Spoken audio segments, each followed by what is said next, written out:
अब तो बाबा जी ने नाटक दिखाना शुरू कर दिया। बोले सुनो भगवान, मैं विवाह करने वाला नहीं हूं। भगवान बोले हमने तो वचन दे दिया है, भैया विवाह तो करना पड़ेगा। बोले महाराज मेरी एक शर्त है। भगवान बोले बताओ क्या चाहते हो, कितना धन चाहिए। जब लोग शादी के लिए लड़का वाले मने कर देते हैं तो लड़की वाले कहते हैं बताओ गाड़ी चाहिए, रेंज रोवर चाहिए, मर्सिडीज चाहिए, ओडी चाहिए, कौन सी गाड़ी चाहिए। बोले नहीं नहीं महाराज, मेरी शर्त ये नहीं है, मुझे गाड़ी घोड़ा नहीं चाहिए। तो क्या चाहिए। बोले मुझे वचन दो, अगर तुम मेरे घर बेटा बन कर के आओ तो हम विवाह कर लेंगे। भगवान ने सोचा कि चलो संतों के द्वारा उत्पत्ति होगी तो बड़ी सुंदर होगी, संस्कृति बची रहेगी। भगवान ने कहा ठीक है, हम तुम्हें वचन देते कि हम तुम्हारे यहाँ संतान बन करके आएंगे। और बताओ अब तो खुश हो। बाबा जी बोले ठीक है, तो कब करा रहे हो शादी। भगवान बोले अभी तो बाबा जी माने कर रहे हो, अब इतनी जल्दी है रही है। और बोले सुनो, परसों तुम्हारा रिश्ता लेकर के आ रहे हैं महाराज मनु अपनी पुत्री के साथ, और एक बार में हाँ मत कर देना, कहीं पहली बार में यहाँ कर दो, थोड़ा नाटक दिखाना जैसे हमको दिखाया था।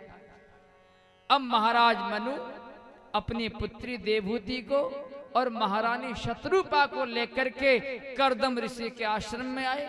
करदम ऋषि तो प्रतीक्षा कर रहे थे। आते बोले महाराज कहिए किससे मिलना है। बोले महाराज आपसे मिलना था। अच्छा बताइए क्या काम है। बोले महाराज हमारे यहाँ भगवान आए थे, बताया था आपका रिश्ता। बोले अच्छा हमें तो जानकारी नहीं इस विषय में। बोले आपको नहीं। बोले नहीं नहीं। तो बताइए महाराज हमारी ये पुत्री है तुम्हें कैसी लगी। करदम ऋषि ने देखा वो तो सब ठीक है। तो करदम ऋषि ने कहा ठीक है महाराज बैठिए। तो करदम ऋषि ने माताओं 3 आसन लगाए। अब महात्मा जी ने सोचा थोड़ा परीक्षा तो कर ली जाए, ये मेरे योग्य है भी या नहीं है। आजकल तो माताओं प्रचलन चल रहा है। पहले देखो सास ससुर देखने जाते थे बहू को, और उन्होंने पास कर दिया तो पास। क्यों बाबूजी, बाबा जी के दादाजी के समय में पिताजी गए होंगे दादाजी के, लेकिन आजकल तो लड़का लड़कियां भी जाते हैं। बोले बात कर लो भैया, कुछ करना हो तो। अब देखो मैं बता रहा हूं कि पहले के महात्मा कैसे परीक्षण करते थे। महात्मा जी ने 3 आसन लगाए और मन में सोचा अगर इसने मेरे द्वारा सेवा स्वीकार कर ली तो ये मेरे योग्य नहीं हो सकती। अब पहले आसन पर महाराज मनु बैठ गए माताओं, दूसरे आसन पर महारानी शत्रुपा बैठ गई, और तीसरा आसन बिछाया। बोले देखता हूं बैठेगी कि नहीं बैठेगी। अब महारानी देवहूति ने विचार किया कि पतिदेव होने वाले पतिदेव हैं, आसन लगाया है, अगर बैठेगी तो मैं पति से सेवा कैसे ले सकती हूँ, और नहीं बैठती हूँ तो अपमान होगा आसन का। तो माता देवहूति ने हाथ रख लिया, उसका सम्मान भी रख लिया। जैसे आपने देखा होगा कई लोग पानी लेकर के आते हैं, लो जल लीजिए, आपको प्यास नहीं है फिर भी आप गिलास लेते हैं, आधा घूंट पीते हैं, रख देते हैं ताकि उसका सम्मान हो जाता है। माता देवहूति ने हाथ रख दिया। करदम ऋषि समझ गए ये परफेक्ट है तुम्हारे लिए, ज्यादा क्वेश्चन नहीं किए कि हमारे माता पिता की सेवा कर लोगी। तो शुरू में तो बाबूजी सभी हाँ कर देती हैं। बोले देखो मेरे भैया भाभी हैं, उनकी भी देखो बात माननी पड़ेगी। बोले हाँ मान लेंगे। बोले मेरी दीदी भी आती हैं, बोले जैसे तुम्हारी बहन वैसे मेरी बहन, सारी बात स्वीकार हो जाती है। खटरंगा तो बाद में होते हैं। बोलो जय श्री कृष्णा। तो महाराज करदम ने ऐसे परीक्षण कर लिया। उसी समय क्या था माताओं, जंगल में मंगल हो गया। मंगलम भगवान विष्णु, मंगलम गरुड़ध्वजा, मंगलम पुंडरीकाक्षा, मंगलायतनो हरि। जंगल में मंगल हो गया, विवाह संपूर्ण हो गया। महाराज करदम आशीर्वाद के लिए खड़े हो गए। बोले महाराज आशीर्वाद दीजिए हमको। महाराज मनु ने आशीर्वाद दिया, प्रसन्न रहो, तुम्हारा यश हो त्रिलोकी में। चले गए। करदम ऋषि ने सोचा बिचौलिया का थैंक यू तो कर दो। आजकल माताओं सबसे ज्यादा दुर्गति बिचौलिया की होती है। जो बिचौलिया समझते हैं, जो शादी कराते हैं, दोनों पक्षों को मिलाते हैं, शादी होती लोग बिचौलिया को भूल जाते हैं। अब इन्होंने सोचा भगवान का धन्यवाद करूं, माला लेकर के बैठ गए महात्मा जी, और माताओं महात्मा जी की समाधि लग गई। अब तो क्या था, जो समाधि लग गई, महात्मा जाप में बैठे हुए हैं। महारानी देवहूति ने अपने श्रृंगार आभूषण एक कोने में रखे और कर्दम ऋषि की सेवा करने लगी। गीला कपड़ा करके शरीर को पोंछ देती हैं, आश्रम की झाड़ू बुहारी कर देती हैं। हजारों वर्ष बीत गए। हजारों वर्षों के बाद माताओं कर्दम ऋषि की तपस्या खुली, और कर्दम ऋषि ने अपने आश्रम में एक देवी को देखा और पूछा, देवी तुम कौन हो, हमारे आश्रम में क्या कर रही हो? महारानी देवहूति ने हाथ जोड़ ले कहा, महाराज मैं आपकी धर्म पत्नी, मैं देवहूति हूँ। कर्दम ऋषि ने कहा, महारानी देवहूति, राजकुमारी देवहूति, तुम्हारा ये हाल, तुम्हारे चेहरे की चमक, बालों में जटाएं बन गई, ये तुमने अपने शरीर का क्या कर लिया देवी? उसी समय महारानी देवहूति कहती है, महाराज जिस दिन से आप तपस्या में बैठे हैं मैंने कोई श्रृंगार नहीं किया, कोई तेल नहीं लगाया, कोई आभूषण नहीं पहना।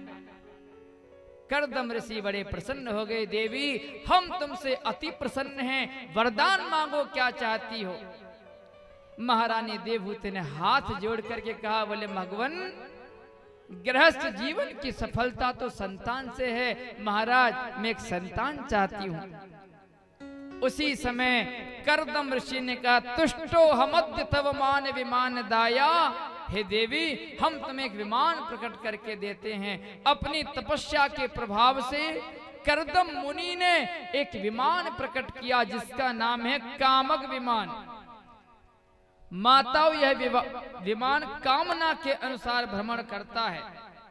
आपने कामना करी कि अमेरिका जाना, तुरंत कामना करती उड़ जाता है। और महारानी देवहूति से कहा, बोले देवी जाओ, इस विमान में बिंदु सरोवर बना हुआ है, उसमें जाकर के स्नान करो। जैसे महारानी देवहूति ने डुबकी लगाई, सारी जटाएं खुल गईं, एक एक बाल सुलझ गया, और जितनी भी झुर्रियां पड़ी हुई थी सारी झुर्रियां अलग हो गईं। महारानी देवहूति 16 वर्ष की युवती बन गई तपस्या के प्रभाव से। इधर कर्दम ऋषि ने अपनी तपस्या के प्रभाव से अपने को भी नवयुवक बना लिया, और दोनों ने उपभोग किया हजारों वर्षों तक। अब बेटा तो हुआ नहीं, 9 बेटियां हो गई इनके घर में, अनसुईया, अरुंधति, गार्गी, ये 9 बेटियां इस प्रकार से हुई महाराज। अब तो क्या था, महाराज कर्दम ने सोचा कि हम तो सोच रहे थे कि भगवान नारायण आएंगे बेटा बन करके, हम तो लगता गृहस्थ के जंजाल में फंस गए दिखे। अब महात्मा ने सोचा अभी कुछ नहीं बिगड़ा है। महात्मा जी ने कमंडल उठाया, माला उठाई, चल दिए। महारानी देवहूति ने चरण पकड़े, बोले महाराज कहाँ जा रहे हो? बोले देवी कहाँ जा रहे हैं? हम तो भगवान का भजन करने जा रहे हैं। महारानी देवहूति ने कहा, महाराज ये कन्याएं हैं, मैं इतनी जिम्मेदारी कहाँ से निभाऊंगी? और महाराज गृहस्थ जीवन की सफलता तो संतान से होती है, पुत्र से होती है। बोले महाराज एक संतान तो कम से कम देते जाओ, ये तो पराया धन है, विवाह होने के बाद अपने अपने घर को चली जाएंगी। कर्दम ऋषि को याद आया, बोले देवी तुमने सही याद दिलाया, मुझे भगवान ने वचन दिया है कि मैं तेरे घर पर बेटा बनकर के आऊंगा। और देवी जब भगवान घर में बेटा बनकर के आ रहा हो तो फिर जंगल में जाने की क्या जरूरत है? उसी समय कर्दम ऋषि के घर पर इस बार मेरे भगवान कपिल माता देवहूति के गर्भ में पधारे, और कुछ महीनों बाद भगवान कपिल का जन्म हुआ। बोले भगवान कपिल की, बोलिए भक्तवत्सल भगवान की जय।